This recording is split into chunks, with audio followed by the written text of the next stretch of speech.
Tuperos y tuperas, today on Duke by the River, we're going to look back at the grand opening of Geodis Park as the Philadelphia Union walk away from Nashville with a point. As we look ahead at a daunting road test that is LAFC, your boys will be out in LA. And of course, we have special guest Max Bretos to preview that match. And ladies and gentlemen, you do not want to go anywhere because you do not want to miss this episode of Duke by the River. Let's get it started, guys.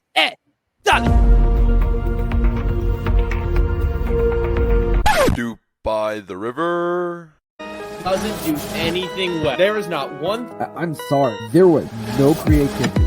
As a Union fan, I take that all day. Another DP. We need to go get Mario Balotelli.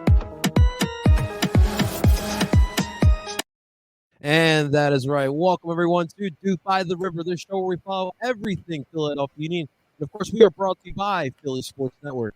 Before we dive into today, make sure you guys hit that like button and subscribe. And, of course, you can find us wherever you stream podcasts under PSN Radio. And you can find that alongside all of your other favorite Philly Sports Network podcasts. Of course, joining me today is my man, Mr. Justin Freiberg. Justin, that bald guy from TV. Yes, all the way from Nashville back to South Jersey. Justin, happy to see you live, brother. Always good to be here. It was a fun weekend down there.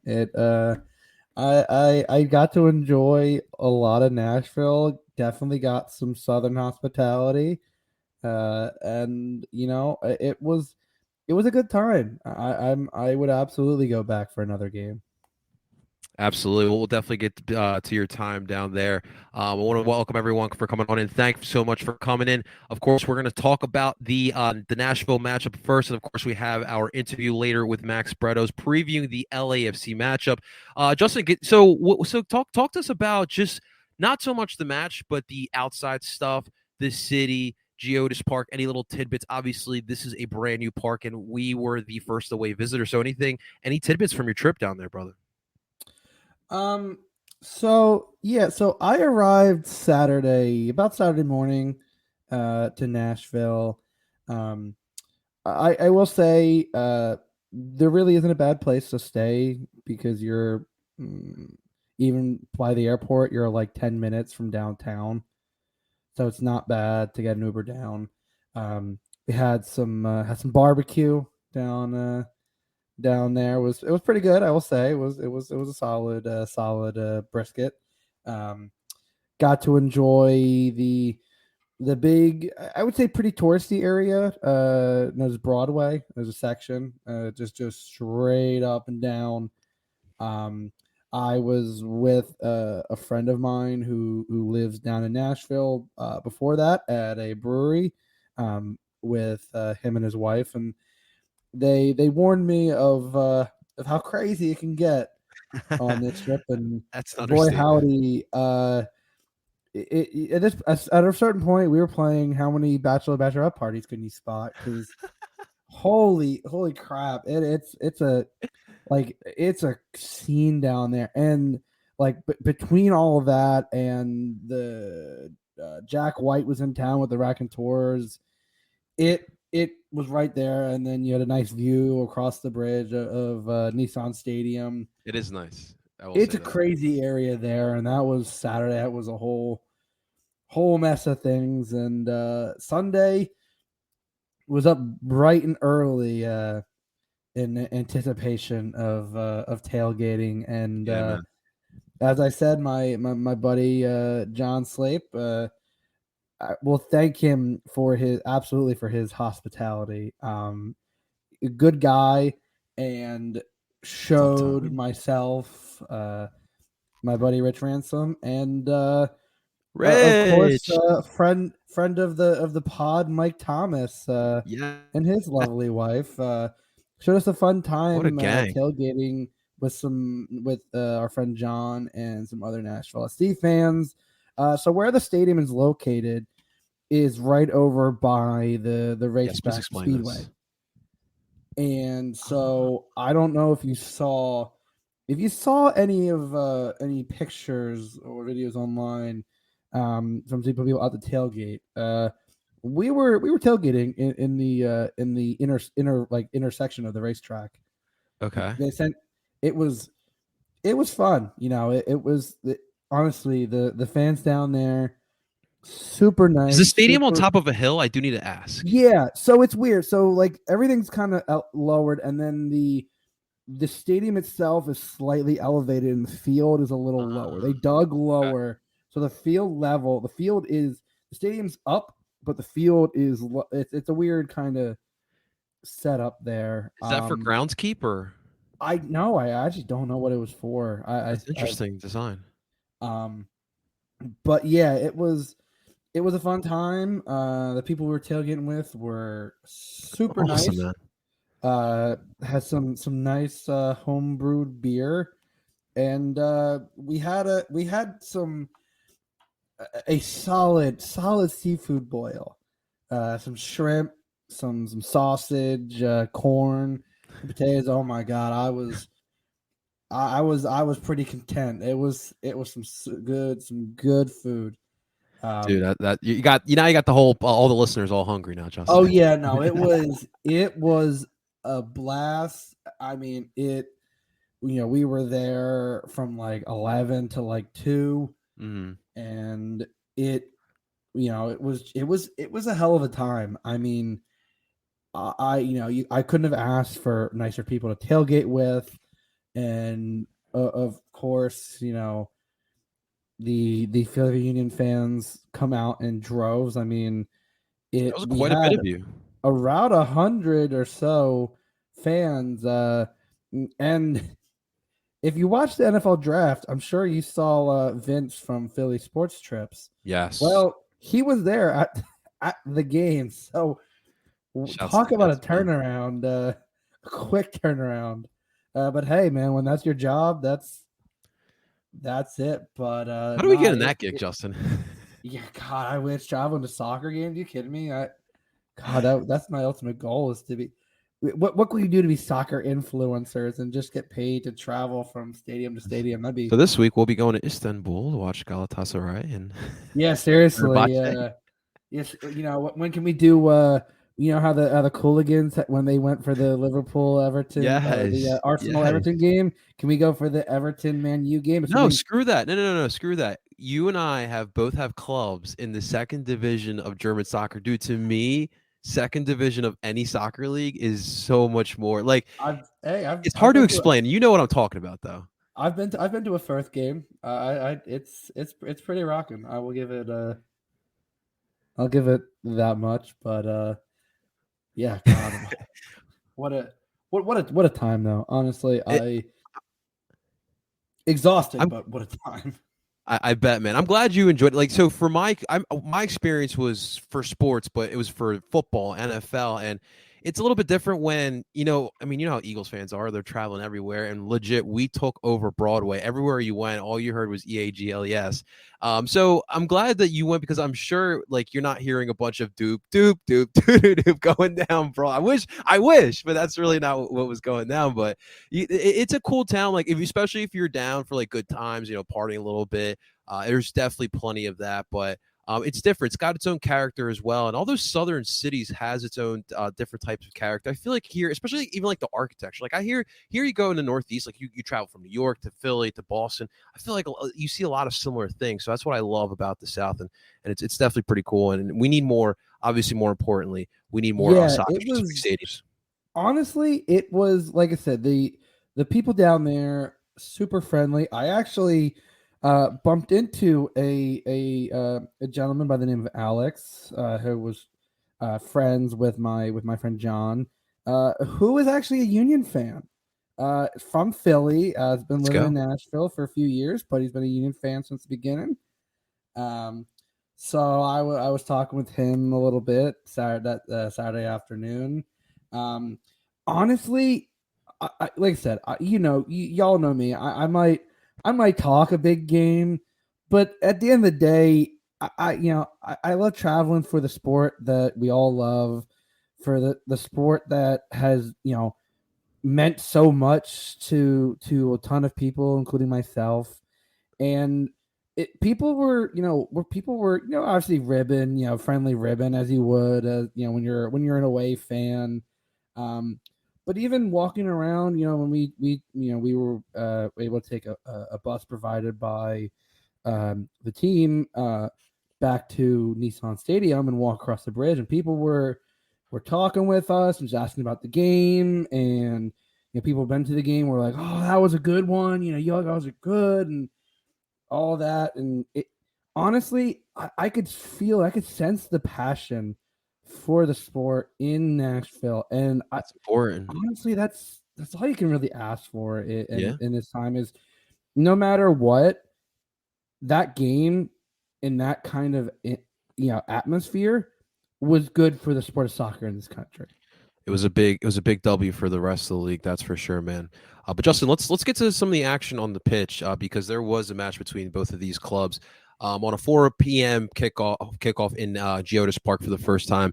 The lineups really pretty much stayed the same for the Philadelphia. We did question, and I thought it was a great discussion that we had last week about the left shuttle midfielder, whether we put Jack, whether we put Leon. But if you saw the U2 starting 11, you notice that there's probably a possibility that Jack was not going to start on Sunday against Nashville. But to start off this match, I mean, the Union had a great opportunity right in the third minute with the Michael Uwa opportunity, another tough angle shot for Michael. And then Nashville kind of gained some and had a couple of nice opportunities. Dax McCarty, Randall Leal, Alex Mule had two solid opportunities that really Andre Blake came up big. 4 saves in the first half. Andre was standing on his goddamn head throughout this whole 90 minutes. But in the second half, I really felt like the Union put the foot on the gas pedal. And I'll tell you what, for 30 minutes, they really looked like the better team, and it paid off in the 66th minute. There was a confusion on the Nashville throw in our zone where Sean Davis and Honi Mukhtar were not on the same page. You get a Daniel Gazak interception, and then he, with this like beautiful pinpoint pass, finds Michael Uwa darting down the other end of the field, and he's got a one-on-one with Walker Zimmerman. He makes him look dumb as he cuts back inside, and with a low shot gets it past Joe Willis. And ladies and gentlemen, the first dupe of the season for Michael Uwa in obviously Geodis Park. He makes the first goal as well in Geodis Park. He stitches his name in Geodis Park history as well. And then in the 80th minute, there was a lot of crazy crap happening throughout the last 10 minutes. And for a lot of Union fans, I'm sure Justin, who was in the stands, we're quenching their cheeks a little harder, if you guys know what I'm talking about there. And then in the 82nd minute, you get Jose Brujo Martinez handball. We go to VAR. And then you get Randall Leal with the peak penalty kick opportunity.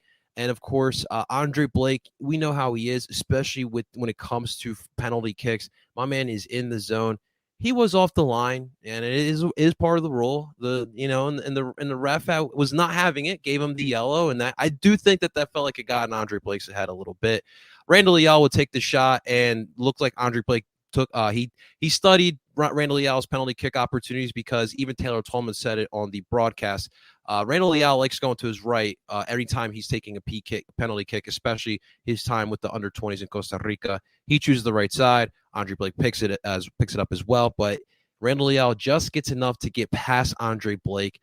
And really, the last 10 minutes, Nashville had a lot of great opportunities. The stand as well got into it as well. And I'll tell you what, the Union absolutely survived walking out of Nashville with a big point. This is the MLS, and this is a brand new park. There was a lot of emotions. I'm sure you can attest to that as well, Justin. So I'm going to tell you what, man, I'm happy with walking out of a point. We also have discussed last week the road that is May for the Philadelphia Union. So to start it off with the point against a really talented team in Nashville, you got to take that dub. Yeah. Jim Curtin said it best when he said that he wanted to withstand really that surge, that first 30 minutes. And I think the Union did a pretty good job of it. They weren't really doing the pressing that they usually do. They altered their game plan. They allowed Nashville to have a lot of possession, have a lot of the ball, force chances. And don't get me wrong, they hit the woodwork. They forced Andre Blake to make a couple good saves. But the overall stats showed that Nashville did not do a lot with what they had. And the Union, listen, they don't need a ton of chances. And trust me, in the first half, as I said, that the front three of Gazdag, Uwa, and Carranza would need time to get chemistry. And I will say, Ua and Carranza are starting to really get on the same page, because there were a few times where Carranza would lay it off to Ua, who forced Willis to make some good saves, and Carranza just missed the post a few times on nice passes from Mikel Ua, and they weathered the pressure in the first half. And the second half, I think the Union really got on the front foot. Now, I think the first 5 minutes, I think Nashville started to try to keep the pressure going. But I think the emotion, there was a point in time where it was fairly quiet in the stands. Outside the supporter section, it was fairly quiet. And that was even before the goal. I think that, that first game in the new stadium energy can only last so long if you're not doing Justin, can I ask you something real quick though? To that point, because obviously when there was a lot going into this match besides it being the opening. Let's not forget how we eliminated them in the playoffs as well. So think about it, like the first time when we faced New England at Subaru Park after they eliminated us the year prior. Like, we came in with so much energy, wanting to go all out, and the second half, I really did feel like the Union took over the moment. Like, do you think that just maybe like the fans were just down on what just happened because of the emotions leading up to the match? I think possibly, but I think a lot of it was just yeah. I mean, listen, the first game in the new stadium and you're playing the team that kicked you out of the playoffs last year. Yeah, that's a little unfortunate. But I think the emotions, especially if you don't do anything in the first half, it's going to be tough to really keep that energy going. And I will say, Mukhtar did not have a great game. And quiet. And I've reiterated the point, and I know some Nashville fans that will agree. They need a striker. They need some help for Mukhtar, because if it's all going to be on Hani, I really don't think they're going to. I think they'll struggle again. And their problem is they spent money on Lobo. And Lobo, they can't rely on him. He came in, had like one pressure, but that was about it. He really didn't do anything. And I love CJ, but CJ needs service, and there was really no service going on. Leao, outside of the PK, wasn't really involved in the game. And Mikel Ua, like I said, that chance came off of a poor turnover from Mukhtar, and Gazdag Ua looks behind. Gazdag looks up, sees the run, and before he even gets to the ball, he just one-times it. He plays it over the top, and we've been talking about it since the Montreal game. Mikel Ua has breakaway speed.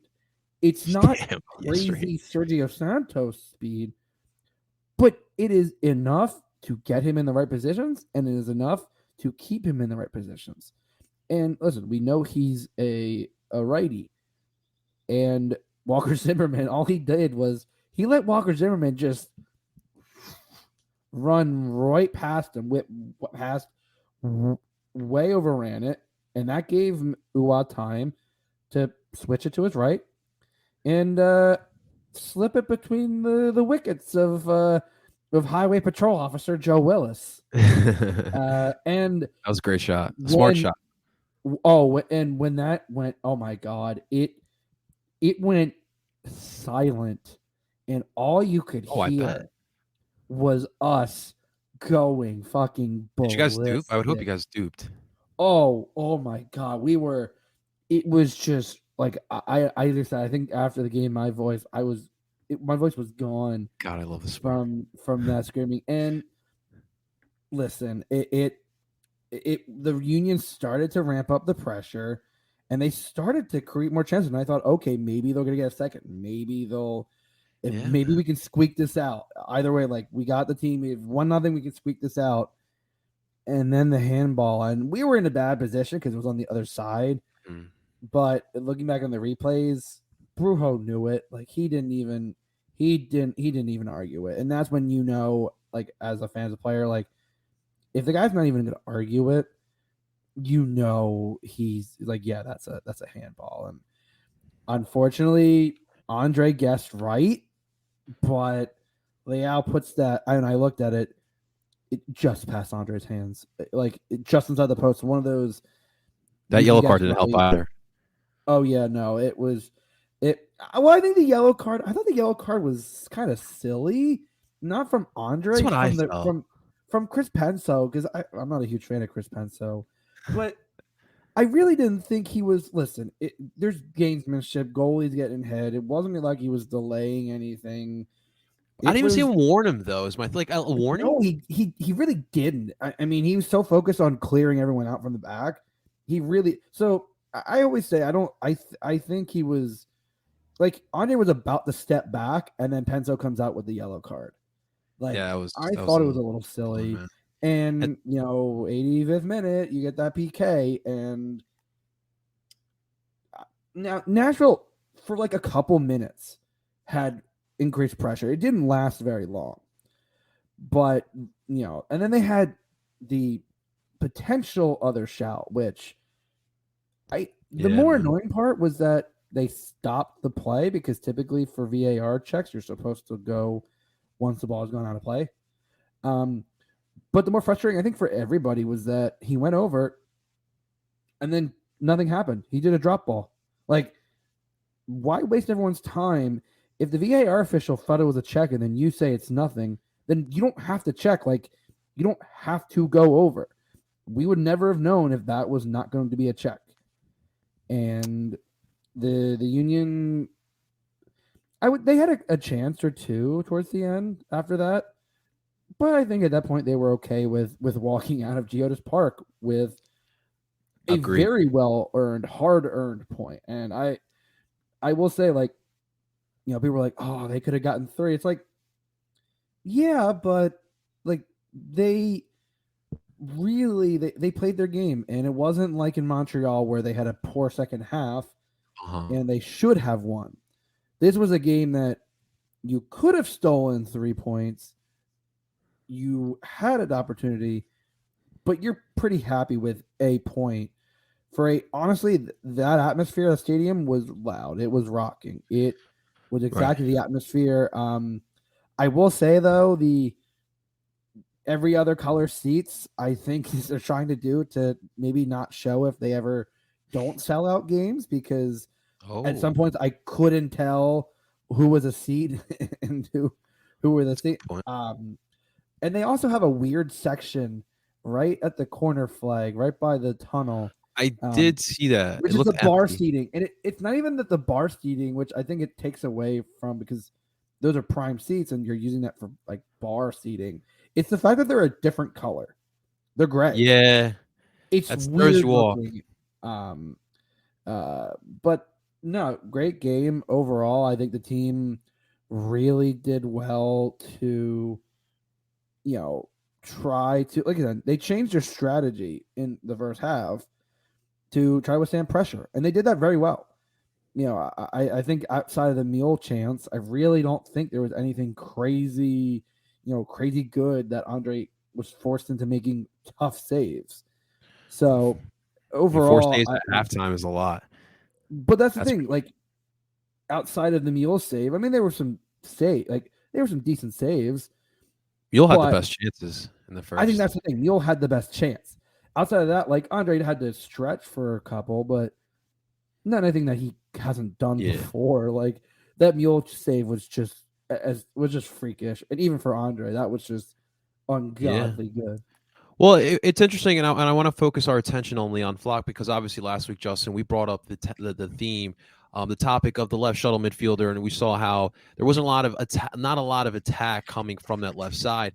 And I'll tell you what, I really thought that Leon stepped it up in the attack. And obviously, we're going to pull up the passing chart again for this week. I'm sorry. This passing network is great. by the way, as well. But while this is loading, so last week, Leon Flock had 12 total passes, 9 of them were on target. This week, he had 21 total passes with 17 on target. So just the fact that he's just attempting more passes, to me, is already a win in its total. But look at this passing chart right here. Look how much more balanced this is. This actually looks like an actual diamond from what we saw last week. And I want to give kudos to Leon Flock because also as well, you brought up a really good point, Justin. Huni Mukhtar was quiet, but in turn, you saw Randall Leal. He had himself a really solid match, and I think to me he was the best player for Nashville on Sunday afternoon. And I think that it was weird because they had Randall Leal play more as an attacking midfielder alongside Huni Mukhtar, and I felt like Leal had a lot of freedom to play, and I really think that he did a really well. He did a solid job overall of trying to get free and create opportunities, but it was really key having Leon Flock because we do know that he can track back and help on defense, especially with Brujo Martinez. So in reality, it was the right move of starting Leon Flock despite I would say maybe our slight displeasure with the lack of attack. Yeah, I think Leon had a pretty solid game. Based on the way that the team was setting up, it didn't feel like a 4-4-2. It kind of felt like a 4-3-3. What did you just say? I've wanted this for so long, Justin. It's just because there was a huge gap between the midfielders and the attack, but it felt like Gazdag was playing more of an advanced role, more directly behind, and he did have space to run into. It just felt like maybe this was in the second half when they were less absorbing pressure and more kind of breaking out, and the Union were able, at least when they were absorbing pressure, they were still able to generate good counterattacks. It just felt like there was a slight shift, like I said, in formation and in tactics of how they were approaching it. And once again, I think Jim played to the team's strengths and got a result in a stadium that you easily could have been a 1-0 game. You could have lost. Mm-hmm. So the fact that you got ahead and then were able to solidify, you give up a PK, but outside of the PK, I really don't think Nashville, the second half, Nashville didn't really test Andre. Yeah. So I think outside the PK, you could have walked away with a win. So at the end of the day, a draw isn't, honestly, here, it's not a draw that feels like a loss. It's a draw that you're like, okay, I can absolutely understand that, and I can understand a good road point. Absolutely. Yeah, look, overall, as we kind of close this up and look forward to LAFC, I'm with you, and it's tough. I know it's tough for me to keep reiterating patience, especially when I've been telling the same thing to Sixers and Phillies fans over the past couple months, but a little bit of patience, because to me, and I know you agree too, Justin, like it does feel different. Like you see a fluid attack, and sometimes it does take a while for them to put those goals up. And we know this style of play, like this isn't a team that's going to put up 4 or 5 goals every single match. And I will say though, it is a little tad bit weird with how dominating that they are, that they haven't even put up more than 2 goals this season. And I want to see what I want to see from them. It's not about how many goals, it's about when you score those goals, when you have the ability, when you have like 15 minutes left to get yourself 3 points, can you get yourself in the position to get that goal? And that's kind of what I'm looking for with this team. But I'm with you. This attack looks really fluid. It's crazy, Justin. We have forwards that can play off of one another. Like we saw how Gazdak and Casper were trying to do that last year, and the frustration that was. But these three they complement each other in the perfect way, man. So I'm super excited for this month. It's gonna happen, guys. These guys are gonna turn the F up. You guys just wait and see. I know. Listen, Justin, we need to have a discussion about the other thing is for me is that would it really kill the West Coast if we moved up this match 6 p.m. Pacific Standard Time 10 p.m. or 9 p.m. Eastern Standard Time. Like, would it really kill them to have an early game like that? I don't understand it. I mean, I know the league makes more money from butts and seats than they do viewership, But but it's a Saturday game. Like, people are not going to But go to a this is- 6 o'clock game. this is arguably, I think, your game of the weekend, number one in the West versus number one in the East. I agree. Why is this not in a more? You can't even say it's prime time. Like, I get for CCL, I understand it because with the Mexican market, the 9-10 p.m. slot are typically the prime time. Yes, sir. But 11 p.m. Shit, I don't know if I'm going to be even awake for the first half. That's just ridiculous. Well, I'll be up, and there'll be a game recap right here on this channel talking about it. Whoever stays up with me, that's for sure. But Justin, the other good thing is about having an 11 o'clock game. We have both the national broadcasts. We'll have our broadcast, Danny Higginbotham with JP Delacamera, and then of course over in LA, you're going to have Max Bretos with our former fullback Jordan Harvey, and of course that's a great segue, Justin, because our guest this week to preview the match against LAFC on that late one, he's going to be calling it. And he's also going to help us preview with that match. So please, ladies and gentlemen, please, Max Bretos, go to this interview right now. All right, senores, right now on the Duke by the River guest line to help us preview this LAFC match this upcoming Saturday. This guy needs no introduction. Please welcome Senor Max Bretos on to Duke by the River. Max, what is going on? How are we feeling over there? Doing good. Parcero, are you excited? This is a big game. I mean, it could change with first place in the West, first place in the East. I'm all good. Very excited about having that on the horizon. Oh, man, Max, we're extremely excited. We'll obviously get to that in a little bit, but, LA and Philly first in both conferences, top two teams. Obviously, MLS dropped the power rankings, got a lot of the fan bases all wound up, so it should definitely be exciting, Max, and I can't wait to talk about it. I'm excited because I get to call it. So LAFC, a lot of our games go to the national broadcast, and it's great to see that. So I end up calling half the games. This is one of them. I think at the beginning of the year that maybe the schedule makers, the networks didn't think it was going to be that big of a deal. I'm sure they're having second thoughts now.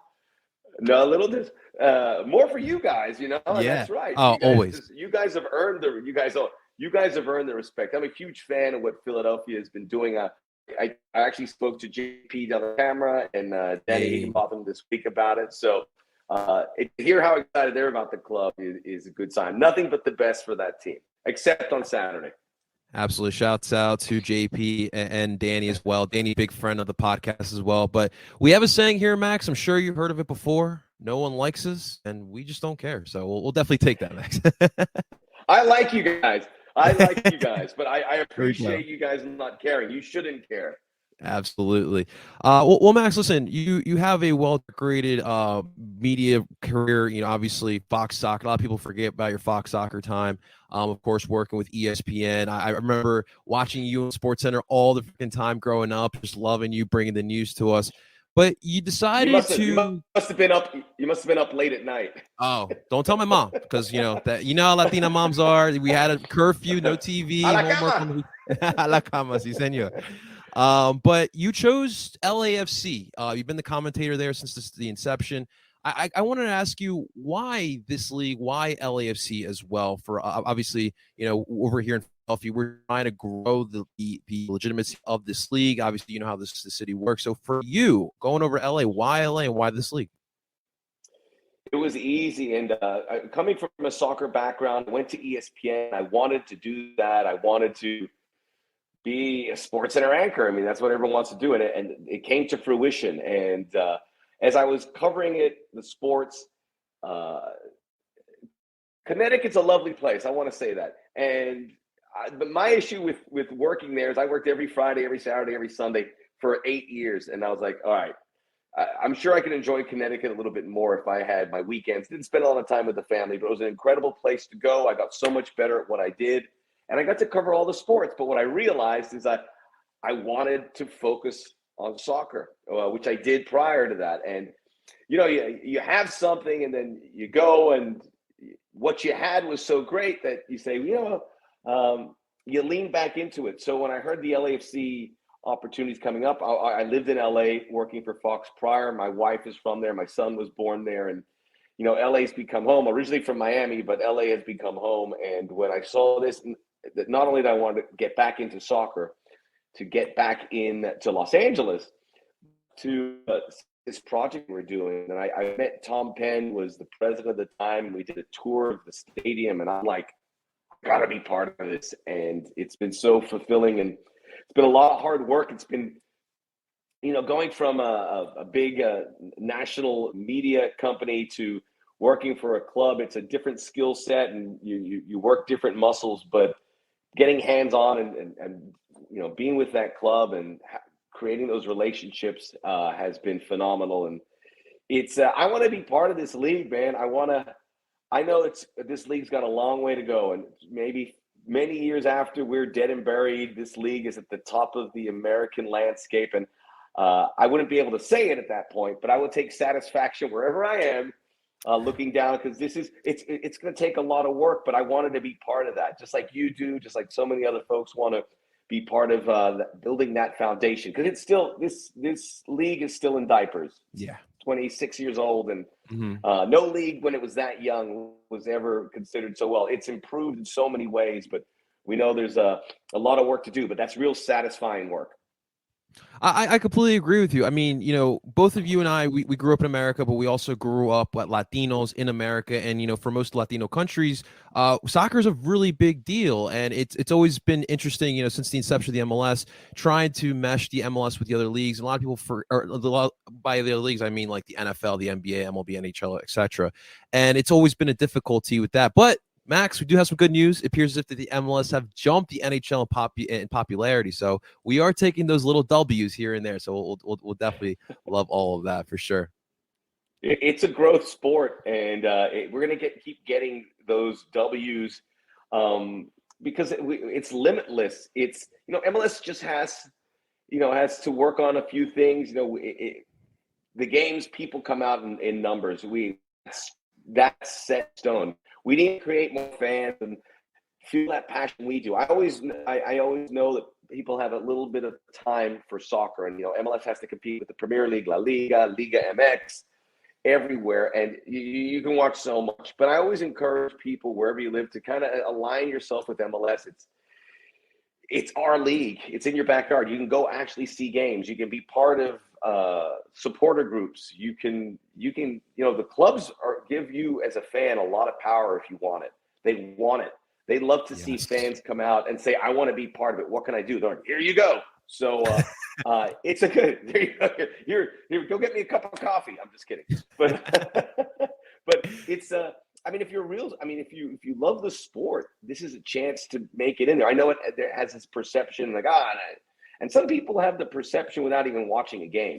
But, as we both know, supporting a club and being part of it, it's just nothing like it. So it'll get there. And we've got to market better. We've got to find fans in places we haven't looked for, in particular in Latino communities where, soccer is king. I think we've dropped the ball on that, and we've got to present the sport in a way to make it compelling. I think Seattle, if they win tonight, for instance, I know we're recording this on a Wednesday, but if they beat Pumas in the CONCACAF Champions League, that really helps. But little things like that will be part of the process.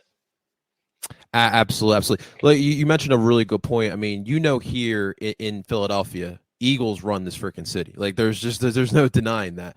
But how many of these fans were there during the Frankfurt Yellow Jacket days, being there in the inception of the Philadelphia Eagles? Not many anymore. You have the opportunity here with a team like the Philadelphia Union or LAFC to be part of something that is starting, and that's going to be something special. That's why, I always say, be a part of it right now. Oh, how great is that, to be part of something from the beginning? Yeah. I mean, we're all going to get older, like 10, 20 years ago. I remember at the very beginning. I mean, even if Philadelphia LAFC, you're not going to get at the very beginning, but you really kind of are. Yeah. I mean, it's so early in the stage where you can have an impact. And I remember talking to LAFC fans, and they all said that. I go, why are you doing this now? This was before they even had a club. I go, I wanted to be there from the beginning because it's important, because this is something that's going to be in my family for a long time. And I'm like, man, Why can't we have 10 million more like you? I thought it was because they hated the Galaxy. Yeah, Listen. That's a real big rivalry. I have total respect for the Galaxy and it's awesome. The success that they have had. I used to work for them too. The success that they have had is a big reason why LAFC was possible and so many other things in MLS. But when they're playing each other, it's all black and gold. But Yes, sir. I love it when LAFC and Galaxy are both playing well because, as we saw in their first meeting, it lifts the occasion in a big way. Absolutely. This couldn't be an LAFC Union match preview if I didn't bring up Jordan Harvey. How's our man doing? I'm hearing he's doing a lot for LAFC these days. I miss him. He is the first official LAFC ambassador, and he's there at training. He's part of the coaching staff. He's part of the academy and identifying talent, and he does a lot of appearances. Dude, this is just the tip of the iceberg. He is also going to be on the broadcast with me. He's started again. He does a podcast. He's been on some of our local broadcasts, but this Saturday he's going to do the whole game, pre-game broadcast, halftime, post-game. So they're putting a lot on his shoulders, but man, he's got some big shoulders. So by the way, it's so valuable. And this is, as a young club like both of ours are, that as time goes by, you develop a guy that is associated with the club, and that's really valuable. Yeah. And now LAFC is reaping the benefits with Jordan. That's really awesome. I mean, right now, like obviously Sebastian Latou, which I'm sure you're familiar with, he's doing a lot for this same thing. Yeah, it's very important. I completely. No, you're good, Max. You're good. Absolutely. Well, Max, let's look at this LAFC team real quick in 2022. You know, we have to obviously, before we look at this season, we have to look back at what happened, especially in the offseason. Obviously, the big talk last year, you missed the playoffs for the first time, right? You finished 9th in the West, 17th overall in the league. You fire Bob Bradley, who, you know, obviously great first coach. I mean, what a great hiring that was. And you bring in Steve Cherundolo, I'm sorry. And then, of course, you know, the big question mark being Carlos Vela's injury status. So the question being, what was the plan in the offseason and how did they execute heading into 2020? I think the plan is pretty crystal clear now with regards to what they did. And Bob Bradley had an untenable situation. We would go to training and they didn't have enough players to do a scrimmage. He had to play players out of position. They had a huge injury concerns. No, they couldn't catch a break. And I know no one's going to get any sympathy about that, but I like to say that about the situation Bob did. I mean, he put something together with sticky tape and Elmer's glue to kind of get LAFC to compete at the end of the year. Because, you know, Chiqui Palacios having to play central midfield when now he's flourishing at left back. But they had to be creative. They had to lean into their farm system with the Las Vegas Lights. But you know, Bob was amazing. I've learned so much from him. And the plan was to get a good second coach, obviously that fits the profile of what LAFC wants, which is an attacking team, an entertaining team that reflects the city of Los Angeles. But more so than anything with regards to the players, this was always one of the youngest teams in the league by design. And they'd go to South America and they'd get Diego Rossi and Eduardo Tuesta and Brian Rodriguez. They got Andre Horta at one point. They're all 19, 20, 21. And they said, we're going to give you a lot of responsibility. Excuse me. So it worked, but eventually they realized in this league you need that veteran core. So John Thorrington, the general manager, went out and wanted to get veterans, MLS veterans with success. So Ilie Sanchez, who's been successful at Sporting Kansas City. They got Max Crepeau. He didn't have the success at Vancouver, but they needed a goalkeeper that knows this league and can have these big performances. He certainly applies. Ryan Hollingshead, Franco Escobar, who won a title with Atlanta United. So this group of guys, I think there was 8 guys total that, you know, there was no DP. These are MLS players, MLS guys with tenure. And they've all come in and I think LAFC was looking at other clubs. You know, they still have that star power spine with Vela and Brian Rodriguez and some of these young guys that they've had that fill the gaps. But they needed that group of MLS veterans, and they've made such a huge difference that mistakes have been eradicated, and not only that, the young players that are there, like a Mamadou Fall or a Chiqui Palacios or Jose Cifuentes, are getting better by playing with these guys. So it's it was a plan, but I don't think anyone could have thought it would have worked so well. And there still feels like the ceiling's pretty high for this team. Yeah, when I seen LA through the little bits that I've watched of them, I could tell that the depth is obviously there, and it's definitely something that I haven't seen from LA in the past couple of seasons, and that's definitely been a big part of the success that they've had so far this year. And because obviously, like you mentioned, when Bob Bradley's got to put duct tape together to put out a club, a team out there, that's definitely big. It was it was pretty stressful. It was a tough time, and obviously everyone dealt with COVID, but it just international duty too. I mean, they had a lot of guys that are going off of their international teams, and back then it was really unforgiving, or with quarantine issues, and LAFC was always like encouraging guys to secure those moments and be part of the national team. But this is a game changer, and the depth is the big story, because LAFC wear teams out, and they usually bring 4, if not 5 guys off the bench. I saw it with Minnesota this past week. You saw it with Cincinnati the week before. These teams are just hanging on because LAFC is really fit. Their cardio is at a high level, and then they bring these guys to face a tired opponent. And it's worked in every game. It's almost followed a carbon copy of the past game. Now, LAFC would rather start well, but they're not. But I think there's some satisfaction knowing that, all right, when we get into the deep end of the pool, we'll get the goal. They get it every time. Every time. That's wild. That's absolutely wild. I want to talk some managers real quick, because obviously Bob being gone and then you bring in Steve. It's interesting because you talk about LAFC's exciting style of play and obviously, matching what the vibes are in LA all the time. But obviously Steve, Hanover legend, learns over in the German soccer league, the Bundesliga, of course, for all that were listening. And when I think German soccer style, obviously I think like the Union, like a high press, not always the most exciting, but it gets the job done. But, what's been the difference, I guess, between Bob and Steve? Well, it's a very different tenor at training. Bob's is pretty intense when he does that, and Steve creates a very relaxed environment. And I'm not saying one's better or one's, one works and one doesn't, because under Bob, his system worked a bit. But I think at the time it was a good moment to sort of impress for some of these players that were gripping it after a couple of years. And Steve he's introduced methods of playing where he can get the most out of it. He's really created good relationships with the guys. He surrounded himself with really good staff, which is very familiar too, because you have Ante Razov, who's been there the whole time. And he plays a big role in the coaching of the team. And then you also have Mark Dos Santos, who was with LAFC, went to Vancouver, and now is back. So it's always been familiar. It's not like this massive change to the club. And it's tricky for managers. I don't know.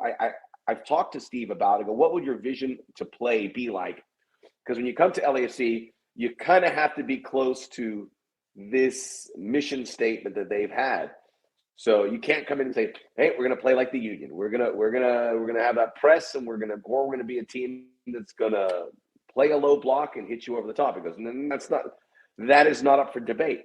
But I think this is the way he wanted to certainly play. You could see the relationships that he's created with certain players in particular.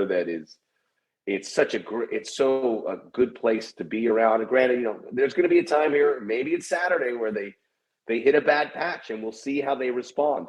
But they had that one game against the Galaxy. They lost, and they responded in a big way. I will say that the credibility that Steve has as a player, and I think people forget that after his playing days, what he did to secure a coaching license in Germany, which is the most fertile ground for coaches right now. When you look at Klopp and Tuchel, it's like 4 or 5 guys are in the Premier League. Nagelsmann, the Nagelsmann, and all the guys, Hansi Flick, that have come out of Germany. Ralph Rangnick, who who is like, the grandfather of this the Gegenpress and how they play, and they've all been able to lean into that. And he's the first to say it. He's worked those relationships. Jesse Marsh is the guy who's benefited that. So having some affiliation with Germany is a big positive. We're definitely not complaining about that here in Philadelphia. That's for sure. So let's look at It used to be Argentina. It used to be Portuguese managers. Right now, Germany is so hot, man. That is so true. That's a very good point. It's all about the Germans these days. But let's look at our matchup this upcoming Saturday. It actually, for both teams, it starts a stretch of a tough May for both. Obviously, U.S. Open Cup and a lot of matches to be played. But Saturday, 11 Eastern, 8 Pacific time. And this is obviously the battle of first and second between both sides, of course. We shut down the world. I don't know if you remember, Max, but both of us shut down the world in 2020 with the 3-3 draw. You had Jakob Glezes put his name last on the game. Net. It's crazy. And Brujo Martinez, bloody looking like Rocky Balboa. Brandon Aronson, one of his last great goals. What do you remember from that night? The Glesnes goal, I mean, and we all that was spectacular. And I was like, all right, LAFC's.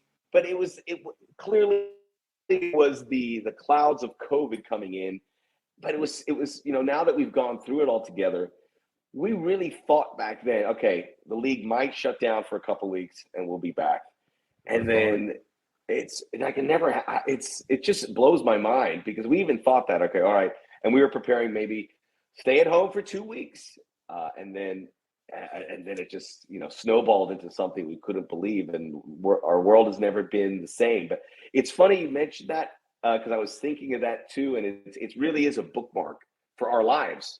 Yes, because that was the moment. It's like, where were you? I'm not comparing anything, but where were you in 9/11? You remember that? Where were you when this happened? You're right. That is one of those things, because I remember the next morning you're like, oh boy. We were in the CONCACAF Champions League. We all had tickets to go to the Azteca for Cruz Azul game, and I remember getting on the phone saying I have to cancel that flight, and it was just here we go. This is the beginning, but who would have known that would have been the case? By the way, are the folks in have to be griping a bit? 11 p.m. kickoff. Yeah. So the last time we played, I had work the next day at like 6 a.m. So I stayed up watching that game. I got like 4 hours of sleep, but it was worth it. Like, it honestly felt worth it, because that was an exciting match to watch. And yeah, so a lot of us here, the good news is it's on a Saturday, so many people are just probably gonna be drinking and then just wake up on Sunday, whatever time that is. So, but I'm actually not. I don't mind this late one this upcoming Saturday night for us. Yeah, it's Saturday. You get yourself nice and lubricated before the game, and yeah, absolutely. That's the name of the game. The problem is you get so ramped up, and like my wife, who doesn't watch sports, she doesn't understand this. I go, it's 1 a.m. You just don't go to bed after that. You need a couple hours to. So I keep explaining that. She feels like I'm making it up, but I know I'm speaking the gospel. You're talking for all of us sports fans, that's for sure. I wanted to talk real quick about some LAFC stalwarts and Carlos Vela and Latif Blessing. It doesn't seem like Vela's role has changed much. Seems to be like that dangerous wing, that right winger you guys have. But Blessing, he's playing more centrally now. Is that true? He is, but he kind of goes. Him and Jose Cifuentes, kind of the three midfielders. It's Ilie is the one guy who's played every minute of every game. Kellen Acosta has played almost every minute, and then he's played a little right back at one point. But Latif he's just a ball of energy. He's a huge fan favorite, and then he helps press when the defensive team has the ball, or when the opposition has the ball defensively. And, him and Carlos Vela, it's interesting you point them out. Those are the last two connections to the original team in 2018. So Latif has shown his value with his work rate, which everyone expected. Being a very deep team, it's going to be hard to keep everyone happy. I know Steve Cherundolo's talked about it. He says, I give the starting 11, and everyone, they're disappointed when they're not in the 11, but I say, look, you can determine this result. And a lot of times it's happened. It happened last week when Ryan Hollingshead came off the bench and scored, and Jose Cifuentes came out and scored. But the reality is, at some point, you're not starting, and it's gonna come up, and it's something that the coaching staff is going to have to deal with, because if you're playing well enough to start, you're going to want to start. But we'll wait on that to come. But I know it's coming, and because it always happens. But with Carlos Vela, we always used to be save us, Carlos. Let Carlos rescue us this point. But I think we've had 12 different goal scorers. So it's one thing for that to be the case. But Carlos is on board. He usually doesn't go the full 90 minutes. He goes like 85 minutes. But they use him in a real practical, resourceful way. And he's on board with it. And he's still such an important player. And he draws so much. He draws attention, and he's working hard. He's in good shape. Without him, we would not be able to sustain this. But the burden's not on his shoulders, which I think he appreciates. Absolutely. And speaking on to the Philadelphia Union, I'm really curious how LAFC will try to game plan with the matchup here. We all remember the Bob Bradley presser here in Chester, talking about the style of play that you think crazy about it. It's like it's essentially the Red Bulls. But it does get the job done. I won't lie, watching this team over the last 3 seasons. And it brings a lot of frustrations for a lot of opposing backlines and midfields. We stifle with that high press. We stifle in the midfield. How do you envision Cherundolo trying to neutralize this press for the Union? I think he's going to really have to have a long conversation with Ilie Sanchez, obviously, and then that back four, because the back four is going to come up. And they just have to be leery of Michael Uha or Carranza and make sure that ball doesn't come over where those guys can have a ton of field behind them. They're going to leave some space between the lines to make sure that you're not exposed there. And last year, this would have been a horrible matchup for LAFC. This was a situation where LAFC would have fallen right into a bad situation and made a mistake. But they've gotten better at being tidier in those situations. I think tactically, you look at this, and it's really fascinating. Now, most people don't watch it that way. They're not going to sit there and go, "Oh, here's where it lies." But those Philadelphia Union forwards, how they come back, how they stay out of each other's way, which they do a good job from what I've seen. And if they can drag some of these defenders along with them, they might find some success. And as we saw with Nashville, it takes one to get a result, and they were able to do that. So, I think much like that Nashville game, Andre Blake's going to be busy. If he makes a couple of big saves, Philadelphia have a really good shot here to compete or even win the game, because the margins have been pretty slim for LAFC. Scoreless with Minnesota in the 82nd minute, trailing Cincinnati in the second half. All these situations where they've had to kind of really compete. They've never come out and just blown a team out. It's over at halftime. I mean, their first halves have been stale in comparison to with the second half. Second half, they haven't allowed a goal all season, and they've scored a bunch. So you would like them to have a better start, but I get the feeling this is going to be a real grind, and you can't make that one big mistake because it could be really costly. But tactically, it's a fascinating matchup. That definitely worries me. The Union over the past 3 have taken a little bit of a dip in performance, and the second halves have been a story of these last 3 when we saw a loss and 2 draws for the Philadelphia Union. So we'll definitely see how that works out. But the high press is tough, but even the low block, when you bring defenders back low in front of Andre Blake, and plus the front line, we mentioned Jakob Glesnes ejaculated as well. It's going to be tough, but LAFC has some guys who know how to make some great runs in the final third, so that should be a tough challenge there.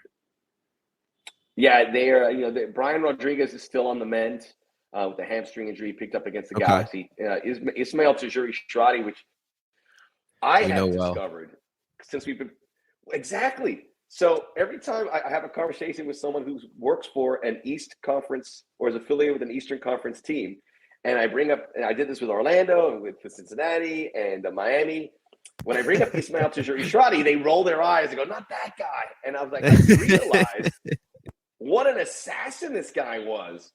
And I'm like, he was like a kind of a nondescript pickup. I know he was a good player, and I watched some New York City FC games, but he was a thorn in the side of a lot of clubs. And so everyone's relieved that he's not in the mix. So no Brian and no Tajuri-Shradi takes away a little of the dynamic quality of what this team can do. But with Chicho Arango, Mahala, and Vela, which will likely be the starters that was on the start week.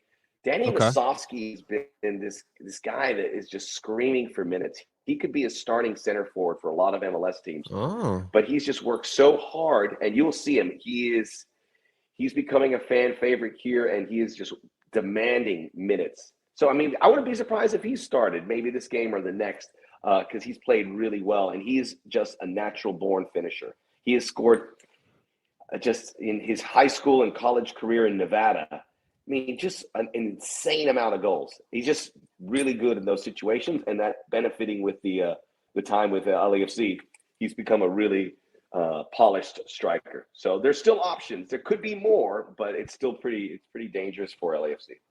Absolutely. For the Union attack, I mean, this top three guys, I got obviously the 10 threading the needle to his two forwards, Ua and Carranza. When they're playing on the counterattack or with pace, they're very dangerous. But what I want to ask you, Max, because obviously Miami is, another home for you. And you obviously, I know you watch your fair share of South American soccer, the Copa Libertadores and all that. But Julian Carranza, as in my opinion, been the steal of the offseason. 3 goals through 9 matches. He's added a different dimension for this Union attack as well. Are you surprised that he's performed this well for the Philadelphia Union? Yeah, I really am, because it was really bad in Miami. And that was a product of a club that hadn't carved out an identity and kind of were kind of a misfit toy situation with certainly what they were doing in the attack. You kind of had to kiss the ring with Gonzalo Higuain, and they're getting a lot better, which I'm happy to see, because I think it's good for the league. We have a competitive team in Miami, but we see it so many times where a guy gets a change of scenery, and it's just what the doctor ordered. Pierre-Emerick Aubameyang, I think of him. It couldn't have gotten much worse at Arsenal. Goes to Barcelona, and he's like, ah. So I think Carranza was a similar situation, but he's a good fit, I think, for Philadelphia in particular. And what I like about him is that he doesn't impede what other guys are doing. He does his thing. He makes his runs, and he doesn't really get disconnected from either Gazdag or but it's a smaller sample size with the Danish striker. But yeah, and Gazdag, I think Gazdag and Carranza have been a good match. I think those two guys are on a good wavelength. It's crazy, I like Max. Gazdag. I like Gazdag a lot. I know he's not your superstar number 10, but he is not yet, a real functional guy. Yeah, that was a guy that wasn't much celebrated when he came to MLS. It's like, oh, who's this guy? And I've seen him, and he pops off the screen. He does a great job. Absolutely. Max is crazy. Once Carranza, he trades in his cafecito and pan cubano for a Wawa coffee and a tasty cake, and you see how the difference is. Was he drinking it? Or these Argentinos and Uruguayos are crazy. It's the mate, right? Mate. Yeah, but it's like, man, I see this mate clumps all over the place. It's disgusting. And I like mate, but it's there's a price for drinking it, and then it's a lot of spit. It can't be worse. It can't be worse than a dugout full of dip all over. So that's for sure. I know. And then anything metal in my mouth, it's like even a spoon. Like when you bite into a spoon too hard, you like freak out. I don't know. By the way, if you need a kick in the trousers, mate will do it for you. But also, I hear it's maybe we'll share one. But it's an ordeal to drink. It really is. It's a lot of work. We'll have a beverage. Next time LAFC comes to Chester, we'll have a mate at the Rivers End. We'll be on me, Max. No worries.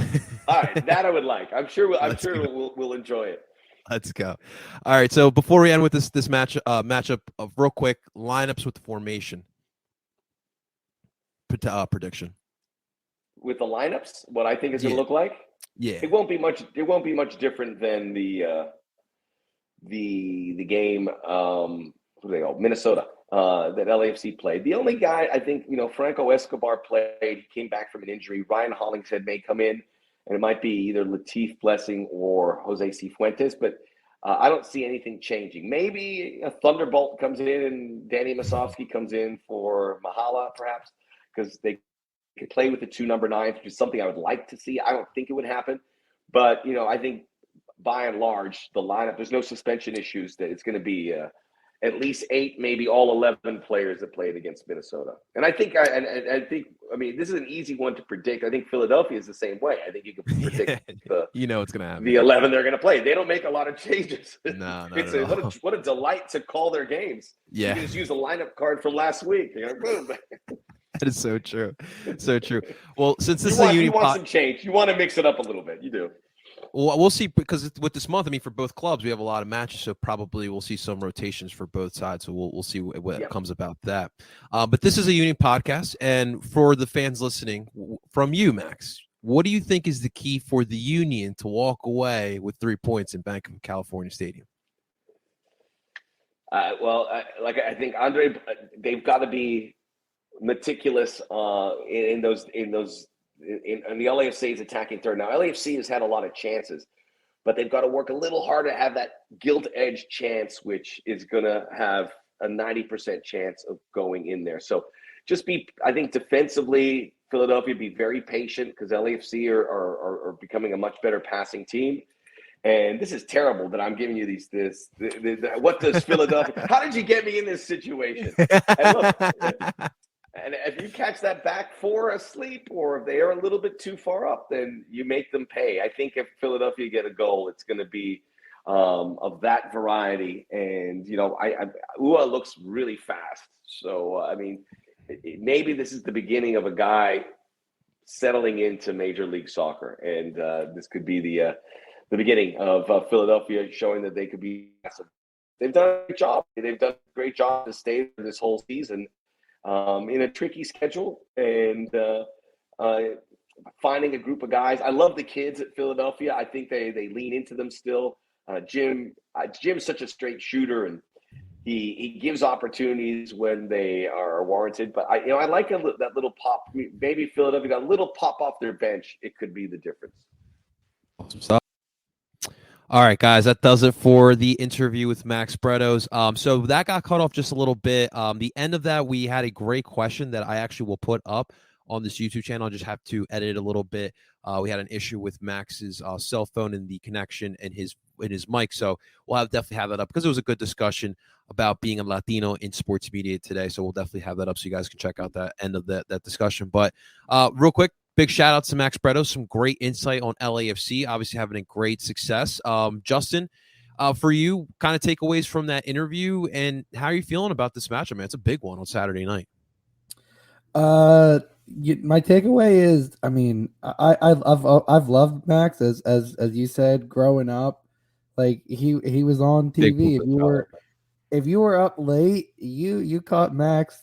And he, it's clear his passion for the sport, as we all are. I will say that if he comes out to Philly, we gotta have some Philly beer, maybe some aguardiente, some Cafe Bustelo. Come on, we gotta bring out all the stops here. But I think he's right.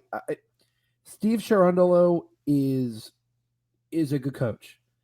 I think he was the right person to kind of issue in the next phase of LAFC.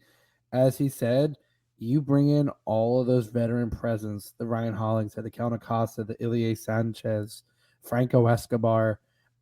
I mean, that's Maxime Crepeau. I said in my preview article, they have had a revolving door of goalies. And I think this is the most stability they've had so far. And it's not asking him to do a lot. I mean, he was on a poor Vancouver Whitecaps team, but his numbers were still fairly decent comparatively. And I think it's their attack. He was right on that they have operated the season on very, very thin margins. Their record, while it is as good as it is, could also, for a few games, could easily have flipped. And you could have seen a few losses or a few draws in there.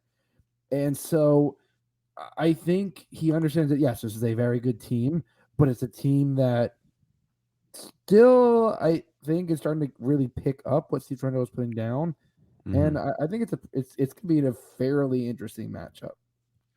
speaking of a revolving door of goalkeepers, I could not just bring this up, but Cherry Hill's own Tomas Romero, the Salvadoran international, he's having himself a solid season with the Vegas Lights. He had 9 saves in his last match in USL play, and he got named to the starting 11 of the USL. So, I mean, Justin's going to sit here and brag about being from Medford and having Medford Messi in his town. And, of course, I got Tomas Romero, all right? Hey, like I said, he was a guy that got some time for Steel, won an NCAA championship over Daryl DK, actually, for Georgetown against Virginia. Listen, he wasn't going to get any time here. It was obvious. I think he was in college. I think it was who knew if he was going to come. I mean, at the time we didn't even know about Matt Freeze. He had like just come out, so it was like a few years prior. So like, I think. Didn't we get some rubber bucks from him too? Romero was a home run. Okay. No. We traded when we sent him over to LA. Probably have to look in that one. We traded like $250 to LA for his rights. Or we got $250 from them for his homegrown rights, and then they signed him to a deal. Okay. It was kind of like how we had to trade with Nathan Harriel. No, yeah, I was thinking more Keegan. We had to trade with FKC because of the whole dispute, and we couldn't. We had to use a draft pick instead of signing him as a homegrown. Interesting. But yeah, no. Listen, I mean, he's a solid young goalie, and I think he was given a lot last year and filled in admirably when for a team that was struggling. So I think giving him some solid time in the USL is good for him. Absolutely, man. Absolutely. So as far as the lineup goes, look, this is a big matchup, but we do have a lot of matches, especially we have to turn around on Tuesday to play US Open Cup against Orlando. What do you see, I guess, like do you see any potential rotation, or you just see the starting 11 guys? So I was actually saying this with someone on Twitter. I don't see much rotation for this game. I understand that we have. I agree. We are on 3 days, between this and going straight to Orlando for the game on Tuesday. I think Jim, the way the season's set up, I really think he understands rotation, but I don't think he understands that between the two games, the LAFC game's a bigger game.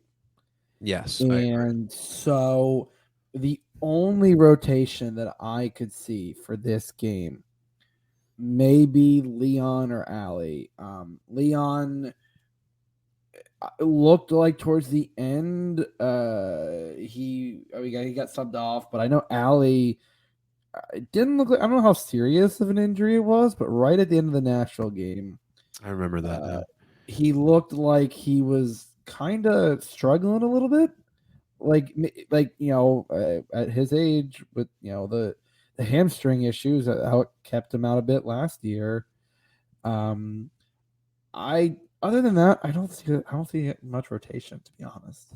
Yeah, I'm intrigued to see what the next two matches will look like. I've told you before, I do think that if you have a lineup that includes Paxton, Quinn, Jack, and dare I say maybe Brandon Craig with one of the other starting center backs, I think that can get you a victory, depending on what the other starting lineup is. I mean, there is depth on this team, and I do think that these kids can play the situation as big as US Open Cup.